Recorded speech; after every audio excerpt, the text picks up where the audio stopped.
একদিন এই বাবুর্চি কালো চকলেটগুলোকে সাদা চকলেট থেকে আলাদা করে দেয়। এরপর তাদের দুই দলের মাঝখানে একটা দেয়াল বসিয়ে দেয়, যার কারণে একজন দাদি অনেক কান্না শুরু করে দেয়, কারণ সেই দেয়ালটা দেওয়ার কারণে সে তার স্বামীকে দেয়ালের অন্য পাশে হারিয়ে ফেলেছিল।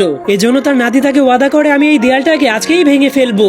এরপর সে ওই দেয়ালটাকে ভাঙার জন্য একটা কুড়াল দিয়ে দেয়ালটাকে কোপাতে শুরু করে দেয়, যা দেখার পর তার বন্ধুরাও তাকে সাহায্য করার জন্য চলে আসে। কিন্তু সেই দেয়ালটা ভাঙতে গিয়ে তাদের কুড়ালগুলো ভেঙে যাওয়ার পরেও তারা দেয়ালটাকে ভাঙতে পারে না। কিন্তু তখন সে একটা বোর্ডের মধ্যে একটা রুটি বাবার ছবি দেখতে পায়, আর সেখানে লেখা ছিল এই রুটি বাবা দুনিয়ার সব সমস্যাকেই সমাধান করতে পারে। এই জন্য তারা তাকে ডেকে আনার জন্য একটা চিঠি পাঠিয়ে দেয়, যার কারণে পরের দিনে সেই রুটি বাবা তাদের সমস্যাকে সমাধান করার জন্য প্যারাশুট দিয়ে সেখানে চলে আসে। এরপর সে ওই দেয়ালটাকে ভালো মতো পরীক্ষা করার পর গ্রামের সব চকলেটদেরকে সেখানে ডেকে আনে। তখন সেই রুটি বাবার অ্যাসিস্ট্যান্ট গ্রামের সবাইকে একটি করে রং করার ব্রাশ দিয়ে দেয়, আর রুটি বাবা সবাইকে বলে, তোমরা সবাই সাদা দেয়ালটাকে রং করে নষ্ট করে ফেলো। এজন্য তারা সবাই সেই দেয়ালে আজে বাজে রং করতে শুরু করে দেয়। কিন্তু এরপর যখন সেই বাবুর্চি তার রান্নাঘরে ফিরে আসে, তখন সে দেখতে পায় সেই সাদা দেয়ালটা একদমই নষ্ট হয়ে গিয়েছে।